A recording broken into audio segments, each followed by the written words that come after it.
Bapa di surga, sungguh kami mengucap syukur dan berterima kasih karena pada saat ini Tuhan mengizinkan kami untuk kembali mendapat kesempatan beribadah kepada Tuhan. Dan kami bersyukur satu momen yang sangat indah bagi kami, di mana dari berbagai macam denominasi gereja, kami bisa berkumpul di tempat ini untuk memuliakan Tuhan bersama. Karena kami menyadari Tuhan bahwa sesungguhnya kami adalah satu di dalam keluarga Kristus. Kami adalah orang-orang yang dipilih Tuhan untuk hidup bersama di dalam keyakinan kami. Dan itu sebabnya Tuhan pada saat ini kami ada di tempat ini. Dan sebentar kalau kami akan mendengarkan kebenaran firman Tuhan, kami mohon biarlah hikmat Tuhan ada di dalam kehidupan kami.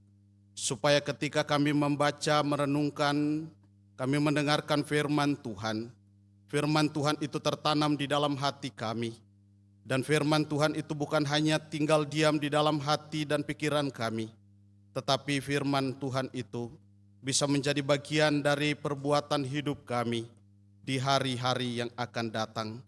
Tuhan pimpin kami dengan hikmat Tuhan, agar setiap firman-Mu berbicara dan mengajarkan kami untuk hidup lebih setia kepada Tuhan. Kami bersyukur dan kami siap mendengarkan firman Tuhan. Hanya di dalam nama Tuhan Yesus Kristus kami berdoa dan mengucap syukur. Haleluya. Amin. Puji Tuhan, saya persilakan jemaat Tuhan duduk.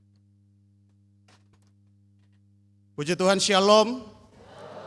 Yang di belakang bisa dengar suara saya? Puji Tuhan, kita bersyukur karena pada hari ini kita mendapat satu lagi kesempatan yang sangat indah untuk bersama-sama di tempat ini. Saya percaya bahwa tidak ada dari kita yang berbeda, amin. Kita semua satu di dalam Tuhan, kita hidup di dalam keluarga Kristen, kita hidup di dalam keluarga Kristus, kita dipanggil Tuhan untuk menjadi satu keluarga untuk memuliakan Tuhan. Bapak Ibu, kebenaran firman Tuhan yang akan kita renungkan pada hari ini, saya berikan judul yaitu Rahasia Hidup Bergaul dengan Tuhan. Ya, Bapak Ibu, tema ini saya ambil karena ini adalah bagian dari ungkapan hati saya sebenarnya. Di mana sejak muda saya sudah belajar untuk bergaul dengan Tuhan. Ya. Memang kalau kita bicara tentang bergaul dengan Tuhan, itu bukan satu hal yang mudah, ya. Tidak semudah kita membalik telapak tangan kita, karena kalau kita bicara tentang hidup, itu berarti kita berbicara tentang perjalanan hidup, ya. Dan di dalam perjalanan hidup ada banyak hal yang tentunya pasti kita lalui. Amin. Iya. Apalagi bagi Bapak Ibu yang usianya sudah lebih dewasa dari saya, ya. Ini saya percaya saya tidak perlu mengajarkan lagi bagaimana lika-liku hidup, bagaimana perjalanan hidup itu mengalami masalah. Saya percaya itu sudah menjadi bagian dari perjalanan hidup saudara. Tetapi ada satu hal yang saya ingin kita pahami, ada satu hal yang saya ingin kita sama-sama belajar dari firman Tuhan. Karena firman Tuhan ini bukan hanya untuk orang muda, tetapi juga untuk semua kita. Artinya selama kita masih hidup di dunia ini, firman Tuhan ini harus menjadi pedoman hidup kita. Setuju? Sekali lagi, judul firman Tuhan pada hari ini yaitu Rahasia Hidup Bergaul dengan Tuhan. Mari kita buka Alkitab kita. Kita akan membaca Alkitab kita dari kitab Yesaya pasalnya yang ke-46. Kitab Yesaya 46, kita akan membaca ayatnya yang keempat. Dan kita akan baca pertama dari terjemahan baru edisi kedua. Ya, Bapak Ibu bisa ikutin di slide, di sana sudah ada. Dan setelah kita baca bersama-sama, saya akan bacakan untuk kita semua dalam terjemahan bahasa Indonesia masa kini. Saya undang kita semua berdiri untuk menghormati firman Tuhan. Dan kita akan baca bersama-sama karena ini cuma satu ayat, ya. Kita akan baca bersama-sama. Hitungan yang ketiga. 2, 3. Sampai masa tuamu aku tetap sama, dan sampai putih rambutmu aku menggendong kamu. Aku telah menjadikan dan akan menanggung kamu. Aku akan memikul dan menyelamatkan kamu. Saya baca dalam terjemahan Bahasa Indonesia masa kini. Ya. Demikian kata sabda Tuhan, aku tetap Allahmu sampai kamu tua dan tetap menjaga kamu sampai kamu beruban. Aku menjadikan kamu dan tetap memelihara kamu. Aku akan menolong dan menyelamatkan kamu. Amin. Saya persilakan duduk kembali. Bapak Ibu yang dikasihi Tuhan Yesus Kristus, kalau kita berbicara tentang bergaul, ya, saya percaya bahwa semua kita pernah mempunyai pengalaman punya sahabat. Betul? Ya. Kita punya pengalaman punya sahabat. Ya. Kira-kira ada pertanyaan yang saya catat di sana.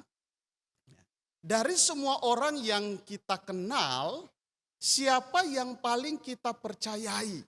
Ya. Saya catat di sana ada 2, bisa ditayangkan? Nah, ada 2.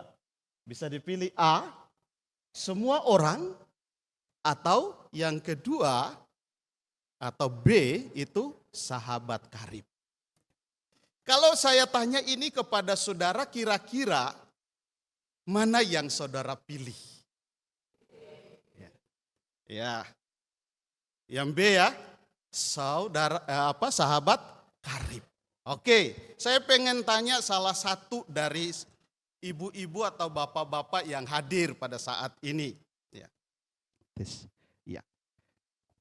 Maaf saya bisa tanya Bu? Iya, saya kasih pertanyaan begini. Ibu, ketika ibu punya sahabat dan ibu lama tidak berjumpa. Nah, ini yang lama tidak berjumpa loh ya. Nah, kira-kira kalau ibu berjumpa, apa yang ibu lakukan? Saya akan memeluk dia dan mengucapkan ya salam kangen buat saudara, sahabat kita. Akan memeluk dan menyampaikan rasa kangen. Kira-kira Bu, kalau masih ada waktu untuk berbicara, Ibu akan berbicara apa kepada dia? Saya akan berbicara bahwa saya akan selalu mendoakan sahabat karib saya supaya tetap taat dan setia mengikut Tuhan Yesus. Akan berbicara supaya tetap taat dan setia mengikut Tuhan Yesus. Setelah itu, kira-kira kalau saya bisa nebak Bu, akan ada cerita yang lain enggak? Ada ya? Pendek apa panjang ceritanya? Kira-kira waktu itu bisa diukur enggak? Bapak Ibu, kalau kita punya sahabat, sahabat karib. Terima kasih Bu. Kita punya sahabat karib. Ketika kita bertemu dengan dia, kita akan menceritakan sesuatu yang sulit bagi kita untuk ceritakan. Karena apa? Karena akan ada banyak sekali cerita yang akan kita sampaikan. Ngalor ngidul ceritanya itu enggak mari-mari, betul enggak? Ya. Walaupun ceritanya mungkin bukan sesuatu yang penting, pasti kita akan ceritakan. Kenapa? Kenapa? Karena sahabat itu adalah orang yang kita percayai. Setuju? Karena sahabat itu adalah orang yang kita percayai. Sahabat adalah orang yang bagi kita itu spesial.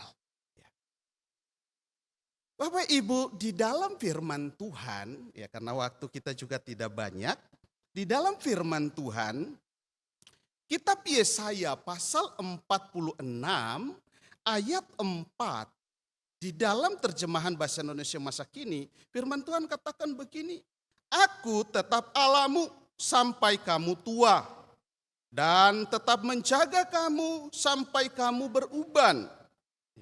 Aku menjadikan kamu dan tetap memelihara kamu. Aku akan menolong dan menyelamatkan kamu. Saya baca juga di dalam kitab Yesaya pasal 15 ayatnya yang ke-15. Dalam terjemahan bahasa Indonesia masa kini firman Tuhan katakan, kalian tidak lagi kupanggil hamba, sebab hamba tidak tahu apa yang sedang dikerjakan tuannya. Kalian kupanggil sahabat, sebab semua yang kudengar dari Bapa sudah kuberitahukan kepadamu. Firman Tuhan katakan, aku tidak memanggil kamu lagi, apa? Tetapi aku memanggil kamu sahabat. Kita di mata Tuhan, setelah kita menjadi anak Tuhan, setelah kita menerima Yesus Kristus sebagai Tuhan dan Juru Selamat di dalam kehidupan kita, firman Tuhan katakan, kamu bukan lagi hamba, tetapi kamu adalah sahabat. Dan firman Tuhan katakan, dan aku akan menceritakan semua yang sudah kuterima dari Bapa. Ada rahasia? Gak ada. Dan itu firman Tuhan katakan hanya akan dilakukan Allah bagi mereka yang menjadi sahabatnya. Dan saya percaya bahwa kita semua yang ada di tempat ini, mulai dari depan sampai di belakang, kita adalah sahabat-sahabat Allah. Amin. Ya, kita adalah sahabat-sahabat Allah. Di dalam firman Tuhan di sini katakan bahwa Allah memproklamasikan dirinya sebagai seorang sahabat yang setia. Jadi bukan manusia yang mengatakan, bukan saya yang mengatakan bahwa dia adalah sahabat saya, tetapi Allah sendiri yang mengatakan bahwa Cornelius, kamu adalah sahabatku. Dan ketika saya mengerti rahasia ini sejak kecil, saya katakan bahwa saya ingin hidup bergaul dengan dia.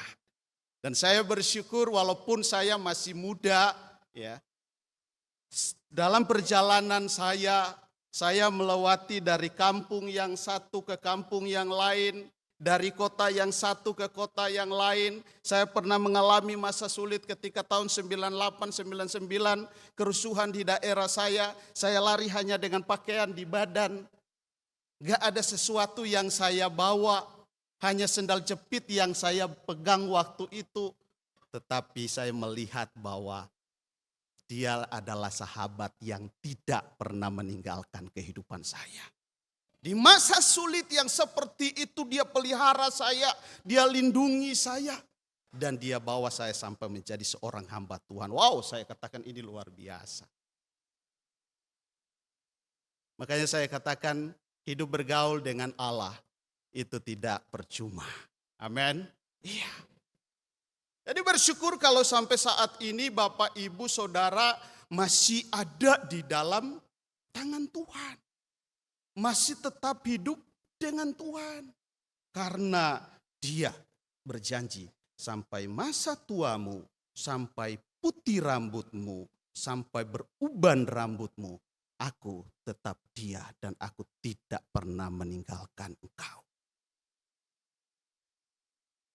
Anak saya katakan, Papa, rambutnya Papa itu udah mulai putih loh, udah mulai beruban. Saya katakan bersyukur karena saya sudah berjalan di dalam rencana Tuhan.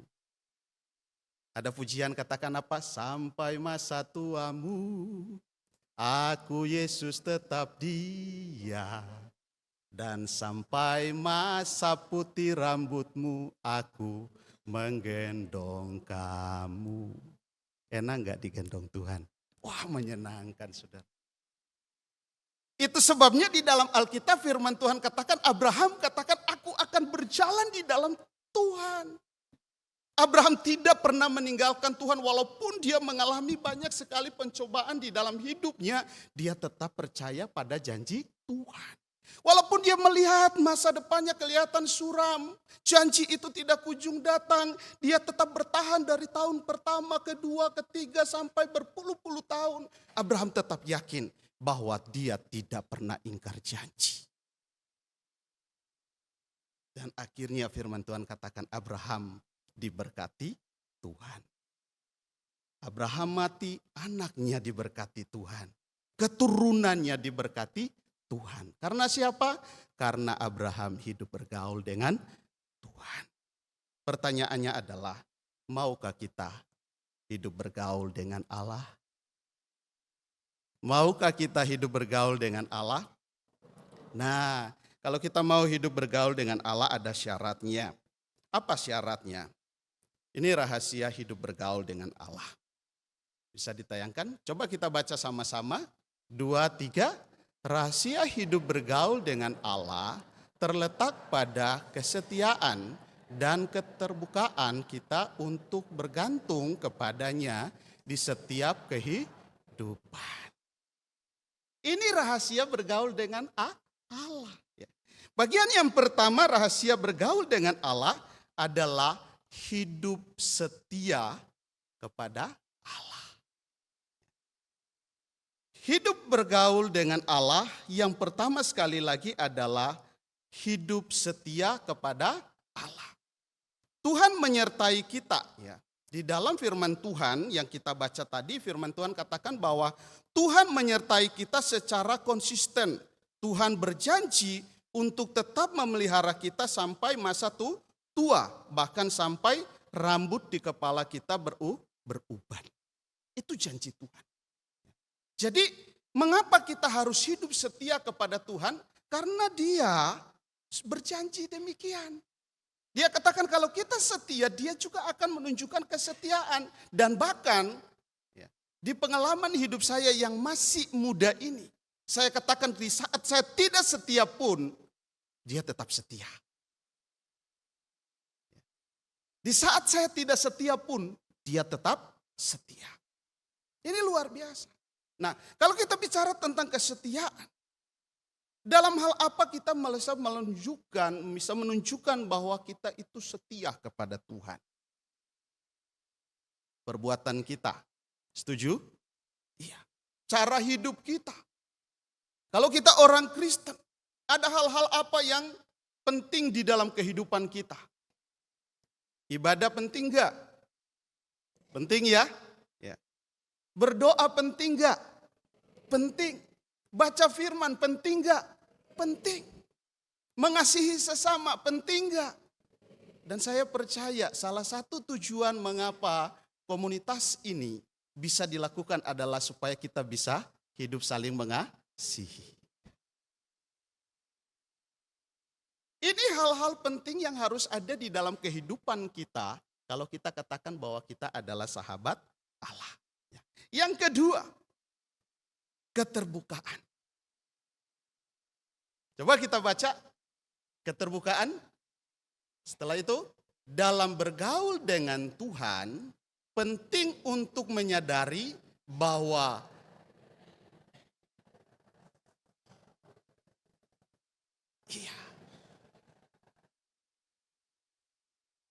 dalam bergaul dengan Tuhan penting untuk menyadari bahwa kehadirannya tidak terbatas pada waktu tertentu saja, tetapi dalam setiap keadaan. Apa yang saya mau sampaikan kepada kita? Dan apa yang firman Tuhan mau sampaikan kepada kita? Yang firman Tuhan mau sampaikan kepada kita adalah di dalam perjalanan hidup kita, keadaannya seperti apapun, kita harus jujur kepada Allah kita. Jangan pernah sembunyikan sesuatu dari Allah. Belajar untuk hidup terbuka. Belajar untuk menjadikan Dia sahabat yang bisa dipercaya. Sekali lagi kita kembali kepada sahabat. Kalau kita sudah menjadikan Dia sahabat, saya percaya tidak ada rahasia. Saya ingat dulu waktu saya masih remaja, saya punya beberapa sahabat. Jadi bukan cuma satu sahabat saya. Satu waktu mereka itu tahu-tahu datang kepada saya. Lalu mereka katakan begini, kamu jangan kaget ya. Kalau nanti ada yang datang ngamuk di rumahmu, kami akan hadapi. Wah, kaget saya. Saya ngomong walaupun kalian ngomong gak kaget, saya kaget. Kenapa? Karena kalau nanti ada yang datang ngamuk ke rumahmu, kami yang akan hadapi. Nah, singkat ceritanya adalah ternyata sebelum mereka datang kepada saya, mereka itu sudah melakukan sesuatu yang saya tidak inginkan sebenarnya. Apa itu? Mereka pukul orang sampai babak belur. Nah, lalu saya katakan kenapa kalian lakukan itu? Mereka katakan apa? Ya iya, gimana kami nggak pukul dia? Gimana kami nggak lakukan itu kepada dia? Karena di belakangmu itu dia itu ngenye-ngenyei kamu. Di belakangmu itu dia bicara yang enggak. Dia jelek-jelekin kamu. Ya. Itu bahasa ngetrennya kan ngenyei. Ya.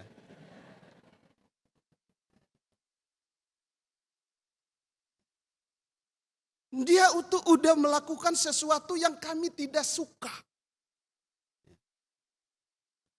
Demi sahabat.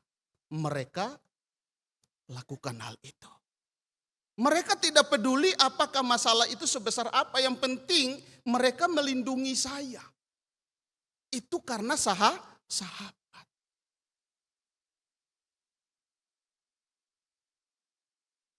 Mereka pengen supaya semua itu harus jelas. Firman Tuhan katakan keterbukaan kita di hadapan Tuhan itu adalah salah satu ciri bagaimana kita katakan bahwa kita adalah sahabat Allah. Yang ketiga, bergantung sepenuhnya kepada Allah. Kita baca sama-sama. Hidup bergaul dengan Tuhan adalah hidup yang mengakui kelemahan kita dan bergantung sepenuh hati kepada kekuatan dan pertolongannya. Mengapa kita harus bergantung sepenuhnya kepada Allah? Ada enggak dari kita di sini yang kuat? Coba lihat di kiri kanan saudara. Ada enggak dari kita di dunia ini yang kuat? Hadapi masalah seorang diri. Ada enggak dari kita yang kuat?